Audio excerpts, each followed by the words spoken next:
Hello friends, आप सबको स्वागत करता हूं मैं अपने यूट्यूब चैनल स्किल लाइक में। फ्रेंड्स, आज का वीडियो बहुत इंपॉर्टेंट होने वाला है। क्योंकि जो एम्प्लॉयमेंट का जो 4 सबसे बड़ा मेन कारण होता है, जो 4 रीजन है जो सबसे बड़ा अनएम्प्लॉयमेंट का, वो हम डिस्कस करने वाले हैं। और अगर आप लोग मेरे साथ वीडियो में बने रहते हैं, ठीक है, तो मैं आप लोगों को लास्ट में कुछ ऐसा पॉइंट्स बताऊंगा, कुछ ऐसा चीजें डिस्कस करूंगा आप लोगों के साथ, जिससे आप कैसे बच सकते हैं अनएम्प्लॉयमेंट से और अपने लिए एक अच्छा जॉब कैसे क्रिएट कर सकते हैं। ठीक है फ्रेंड्स, तो वीडियो को हम ज्यादा डिले नहीं करते, स्टार्ट करते हैं। भारत में इतनी बेरोजगारी क्यों है, 4 सबसे बड़ा मुख्य कारण होता है। ठीक है फ्रेंड्स, व्हाट इज अनएम्प्लॉयमेंट? पहले हम ये देखते हैं कि अनएम्प्लॉयमेंट होता क्या है। ठीक है, unemployment refer to the conditions where individual capable of working are the actively seeking employment but are unable secure suitable jobs. एक अनएम्प्लॉयमेंट वही होता है, ऐसा कंडीशन जहां पे इंडिविजुअल जॉब करने लायक तो होते हैं, वो कैपेबल भी होते हैं कि उस जॉब को आप कर सकते हैं, कोई भी इंडिविजुअल कर सकता है उस जॉब को, लेकिन उस सिक्योरिटी जॉब नहीं मिलता है मार्केट में। ठीक है, सेकंड पॉइंट है an unemployed person is someone who is part of the labor force and possesses the requisite skills but currently lack gaining employment। ठीक है, स्किल भी रहते, स्किलफुल भी इंडिविजुअल रहते हैं, बट कहीं ना कहीं अनएम्प्लॉयमेंट के बीच में गैप रहता है, लैग देखने को मिलता है चीजें के बीच में। ठीक है, सही से प्रोवाइड नहीं हो पाता, वैल्यू प्रोवाइड नहीं हो पाता, जॉब सही से क्रिएट नहीं कर पाते हैं, तो बहुत बड़ा इसमें रीजन ये भी आता है अनएम्प्लॉयमेंट में। थर्ड पॉइंट देखते हैं, basically an unemployed person is someone of working age, jobless, available to work and actively looking for a job। ठीक है फ्रेंड्स, बेसिकली क्या होता है, एक अनएम्प्लॉयड जो वर्कर होता है वो जॉब एज के क्राइटेरिया भी फुलफिल करता है, जॉब भी चाहता है, चाहे गवर्नमेंट सेक्टर में हो या फिर प्राइवेट सेक्टर में, लेकिन जॉबलेस रहता है, वो हकदार रहता है जॉब का, लेकिन फिर भी वो उसको जॉब मिलती ही नहीं है। ठीक है, मार्केट में उसके लिए जॉब अवेलेबल नहीं होता उसके हिसाब से, उसकी क्वालिफिकेशन के हिसाब से। तो एम्प्लॉयमेंट बहुत तरीके से, बहुत फैक्टर पे और डिपेंड करता है, बट इस वीडियो में हम वही मेजर 4 चीजें जानते हैं। ठीक है, अब फर्स्ट चीज हम ये जानेंगे कि what are the major cause of unemployment in India. पहला जो कॉस्ट है पॉपुलेशन साइज। जब बहुत बड़ा पॉपुलेशन होता है कंट्री के अंदर, तब हमें लैक देखने को मिलता है अनएम्प्लॉयमेंट सेक्टर में। ठीक है, हमें रोजगार नहीं मिलता है। Population growth, India has rapidly growing population leading to a large number of the people entering the job market every year. The economic struggle to generate enough jobs to keep peace with this growth. Friends, हमारे India में आपको पता है 150 करोड़ की आबादी में, अगर मैं यूथ की मानूं तो, अगर मुझे एग्जैक्ट आंकड़ा नहीं पता, बट अगर मैं बोलता हूं कि 50 करोड़ यूथ है हमारे कंट्री में, 150 में से 50 करोड़ यूथ है, तो क्या 50 करोड़ यूथ के लिए क्या जॉब अवेलेबल है क्या मार्केट में?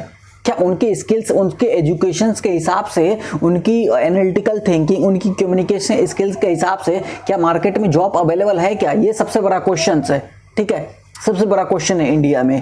तो स्ट्रगल चल रही है, day to day population growth हो रही है हमारे इंडिया में। ठीक है, और इकोनॉमिक उतना हमारा स्ट्रगल ही कर रहा है, भले अदर सेक्टर में हम अच्छे हो, लेकिन अनएम्प्लॉयमेंट को, गैप को फुलफिल करने में हम अभी भी नाकाम रहे हैं। ठीक है, हालांकि जो मोदी गवर्नमेंट का है, हमारा गवर्नमेंट जो है इस पे कदम उठा रहे, धीरे धीरे चीजें सॉल्व हो रही है, बट अभी उस तरीके से नहीं हुए जिस तरीके से होना चाहिए। सेकंड पॉइंट ये है, फर्स्ट में पॉपुलेशन में youth unemployment, a significant percentage of the employed are young people, include graduates who are unable to find job that match their qualification and aspirations। Friends, हमारे जो देश में सबसे ज्यादा यूथ है अनएम्प्लॉयमेंट। ठीक है, अनएम्प्लॉयमेंट का कारण जो है, बहुत ज़्यादा युवा है, उनको सही परसेंटेज में अनएम्प्लॉयमेंट होते हैं, वो उनको जॉब नहीं मिलती है। ग्रेजुएट बंदा, अभी भी एक रिपोर्ट के हिसाब से 51.01% अभी भी अनएम्प्लॉयमेंट है हमारे ग्रेजुएट्स लेवल पे। जो ग्रेजुएशन का बंदा है, जिन्होंने ग्रेजुएशन कर रखा है, 51% वो अभी भी अनएम्प्लॉयड है, उनको जॉब नहीं मिली है। ठीक है, फाइंड नाकाम रहते हैं या क्वालिफिकेशन मिसमैच हो जाता है, क्वालिफिकेशन नहीं मेजरमेंट हो पाती है। तो ये जो पहला कारण है। दूसरा कारण क्या है friends? Skill mismatch and education quality. अब बहुत सारे युवा ऐसे होते हैं जो ऐसे कॉलेज से मान लो कि पार्ट टाइम में डिग्री लिया हो या फिर एक डिस्टेंस एजुकेशन लिया हो, जो उतने ज़्यादा एजुकेशन नहीं प्रोवाइड होता है डिस्टेंस एजुकेशन में, ताकि वो गैप बनता है बीच में और ट्रेंडिंग डिमांडिंग स्किल्स नहीं सीखते हैं हमारे देश के युवा, जिससे क्या होता है मार्केट में जॉब रहते हुए भी वो अनएम्प्लॉयड हो जाते हैं। अनएम्प्लॉयमेंट का हमें बहुत बड़ा कारण देखने को मिलता है हमारे देश में, उनको जॉब नहीं मिलता। क्यों? क्योंकि स्किल्स लैकिंग स्किल्स है, एजुकेशन है, इतनी क्वालिटी की एजुकेशन नहीं होती है। ठीक है, quality of education, the education system in many parts of India falls in the provide the necessary skills and training that match the currently job market demands. There is the mismatch between the skills top and the skills requirement by employ.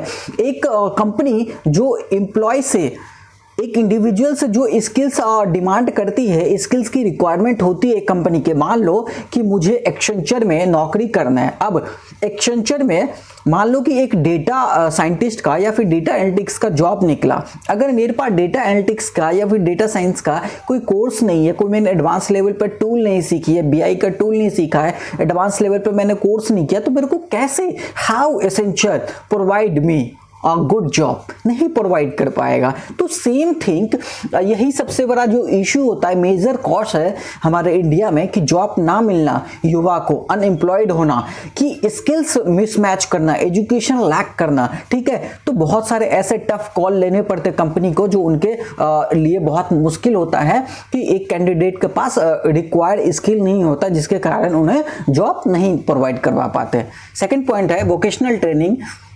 There is a lack of emphasis on the vocational technical training. Many graduates are not equipped with the practical skills, leading a gap between job seekers capability and job requirements. जो friends, और एक job के लिए मान ली कि IT field में आपको job करनी है। ठीक है, सपोज दैट कि मैं डिजिटल मार्केटर हूँ। ठीक है, पिछले 3 साल से मैं एक डिजिटल मार्केटर प्रोफेशनल हूँ। अगर आईटी कंपनी में अभी मैं जॉब करता हूँ, अगर मान लीजिए कि मैं जॉब कर रहा हूँ और मेरा टेक्निकल स्किल्स, डिजिटल मार्केटिंग से रिलेटेड टेक्निकल स्किल्स मेरे पास होगा ही नहीं, तो क्यों कोई भी आईटी कंपनी मेरे को जॉब देगा?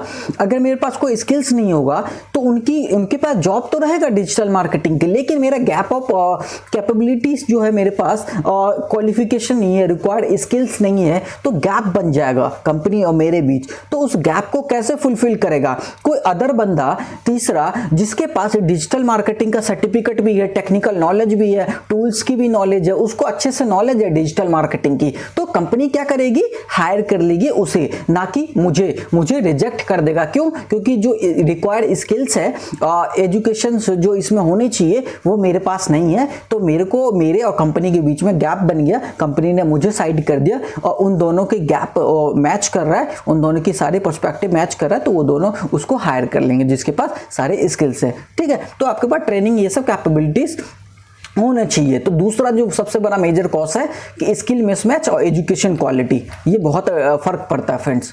अब तीसरा जो मेन इंपॉर्टेंट है, ठीक है, rapid technology advancement.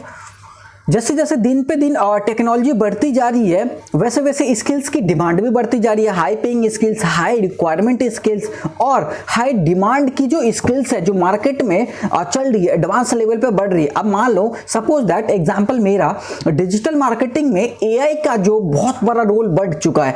AI already involve हो चुका है डिजिटल मार्केटिंग में। आजकल डिजिटल टूल्स जितने भी पेड कैंपेन चलते हैं, वो ना एआई के बेस पे बिडिंग सिस्टम होती है। गूगल एड्स में भी, हर जगह मेटा अपने आप करते हैं काम। तो एआई घुस चुका, एआई क्रिएटिव बना के दे रहा है। एआई बहुत सारे टूल को एनालाइज कर रहा है चीज़ें। चैट जीपीटी से हम बहुत सारे एनालाइज कर सकते हैं, कंटेंट निकाल सकते हैं। गूगल जेमिनाई से हम बहुत एडवांस लेवल पे कंटेंट रिसर्च कर सकते हैं। तो एआई रैपिडली चेंज हो रहा है और टेक्नोलॉजी को एक एडवांस लेवल लेवल पे जा रहा है टेक्नोलॉजी और चीज़ें इसमें मेजर हो रही है। तो इसमें टेक्नोलॉजी का बढ़ने का कारण क्या है? Automation and technological disruptions are transforming industries, rendering some traditional skill set obsolete. Workers need to consistent up skills and adapt to stay relevant. Friends, आपको टाइम टू टाइम ना आपको एक रिलेवेंट स्किल सीखना पड़ेगा और अपने आप को एडप्ट करना पड़ेगा। चीज़ें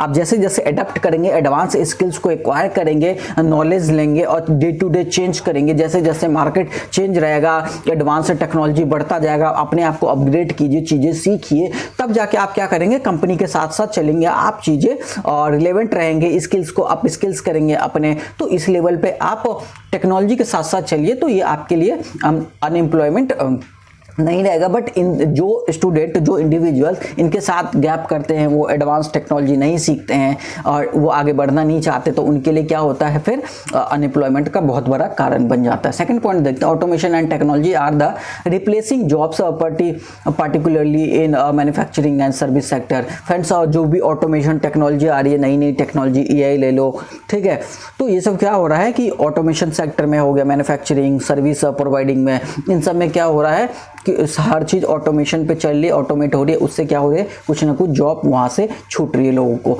तो आप इन सब टेक्नोलॉजी को अडॉप्ट कीजिए और एडवांस लेवल पे आप चलिए ताकि ज़्यादा अनएम्प्लॉयमेंट। फ्रेंड्स, ये भी बहुत बड़ा वो अनएम्प्लॉयमेंट का कारण है कि एडवांस टेक्नोलॉजी आप लोग सही से यूज़ ना करना और इसके साथ साथ आप आगे ना बढ़ना। ठीक है, अब फोर्थ नंबर का है ज्योग्राफिकल चैलेंज। ठीक है फ्रेंड्स, और एक जो होता है हमारे कंट्री का ज्योग्राफिकल, जो मतलब एरिया वाइज है, क्योंकि आपको पता है दिल्ली, मुंबई, बेंगलोर और ठीक है गुजरात, ये सब राजस्थान, कुछ ऐसे सिटी है, ठीक है, ऐसे बड़े बड़े शहर है जहां पे जॉब अवेलेबल है, बहुत अच्छे अच्छे कॉर्पोरेट सेक्टर है, बहुत बड़ी बड़ी कंपनियां हैं जहां पे जॉब है। और जैसे कि मान लो यूपी, बिहार हो गया, झारखंड, बंगाल, ठीक है, उड़ीसा, ऐसे बहुत सारे राज्य है जहां पे कंपनीज नहीं है, ठीक है, वहां पे कॉर्पोरेट सेक्टर है ही नहीं बिल्कुल, वहां पे अनएम्प्लॉयमेंट सबसे ज्यादा है। तो क्या करेंगे, यूपी, बिहार, झारखंड, बंगाल, ठीक है, उड़ीसा, यहां सबसे क्या करेंगे लोग, यहां सबसे दिल्ली आएंगे, चाहे मुंबई जाएंगे, गुजरात जाएंगे, राजस्थान जाएंगे,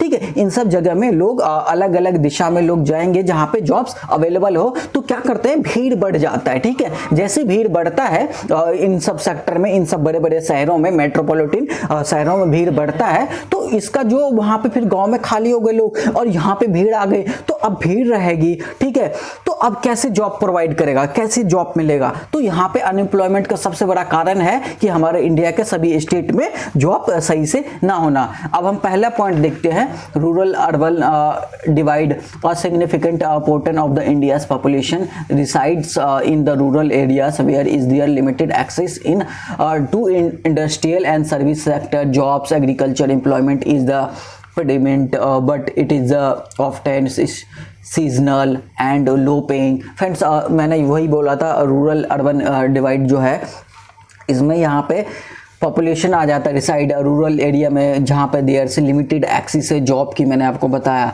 इंडस्ट्रियल सर्विस नहीं है, उतना जॉब सेक्टर है नहीं, एग्रीकल्चर में उतना ज़्यादा कुछ है नहीं, ठीक है, तो फिर ये बहुत बड़ा कारण बनता है ज्योग्राफिक चैलेंज में। ठीक है, एरिया वाइज जो होता है, migration issue, migration from the rural to urban areas in search of better employment opportunities lead to overpopulation in cities. The influx creates the imbalance with the cities unable to accommodate and provide jobs for all newcomers. ठीक है, newcomers. Friends, मैंने वही चीज़ बताया कि जो छोटे छोटे शहरों से जहाँ पे अनएम्प्लॉयमेंट बहुत ज़्यादा है, वहाँ से लोग बड़े बड़े शहरों में आ जाते हैं, मेट्रोपॉलिटन एरिया में आ जाते हैं, जहाँ पे एम्प्लॉय तो है, मतलब एम्प्लॉयमेंट है, रोजगार है, लेकिन कैंडिडेट बहुत ज़्यादा होने के कारण उतने सारे जॉब्स नहीं है। इस वजह से क्या होता है, वो आपको सही जॉब प्रोवाइड नहीं कर पाते। फिर regional dispute, economic development is the unable access different state of the regional states like Maharashtra, Karnataka and Gujarat are the more industrialized, offering more jobs opportunities where states like Bihar and Uttar Pradesh lag leading to higher unemployment rate in the those region. Friends, आपको पता है कि उत्तर प्रदेश, बिहार, कर्नाटका कुछ ऐसे state है जहाँ पे उतने बड़े लेवल पे जॉब नहीं है, अनएम्प्लॉयमेंट रेट्स ज़्यादा है, तो वो क्या करेंगे, वो कैंडिडेट भागते मेट्रोपॉलिटन एरिया के तरफ। तो इस वजह से जो जोग्राफिक चैलेंजेस बहुत बड़ा इशू है टॉप 4 फैक्टर में। तो फ्रेंड्स, ये था इस वीडियो का आज टॉप 4 फैक्टर, जिसमें हमने ये जाना कि बड़ी एम्प्लॉयमेंट के लिए जो 4 सबसे बड़ा कारण होता है यही होता है। ठीक है फ्रेंड्स, अब लास्ट में मैं आप लोगों को बोला था कि मैं टिप्स दूंगा कुछ अनएम्प्लॉयमेंट से कैसे बचा जाए।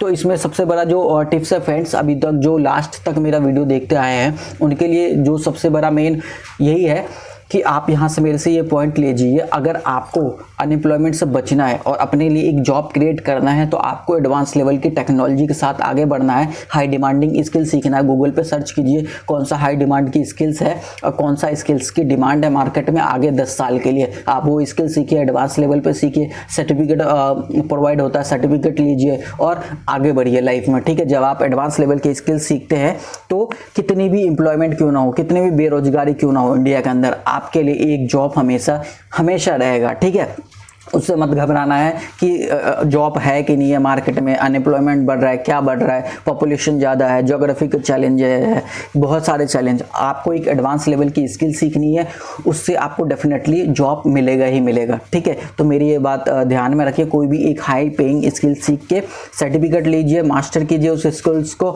ठीक है, कहीं से भी सीखिए बड़े लेवल की। ठीक है, फिर अपने लिए एक जॉब लीजिए। तो आई होप फ्रेंड्स कि इस वीडियो में इतना ही था आज के लिए, और मिलते हैं हम नेक्स्ट वीडियो में। अगर वीडियो पसंद आया हुआ तो मेरे YouTube चैनल की लाइक को एक लाइक कर देना और चैनल को सब्सक्राइब करके नोटिफिकेशन बेल दबा लेना, ताकि नेक्स्ट वीडियो जो मेरा आने वाला है वो बजट के ऊपर आने वाला है। जो बजट आने वाला है फाइनेंशियल ईयर 2025 का, उसमें ये देखेंगे कि जॉब सेक्टर के लिए, एम्प्लॉयमेंट सेक्टर के लिए क्या कुछ नया है, उसके ऊपर हम वीडियो लेके आएंगे। तब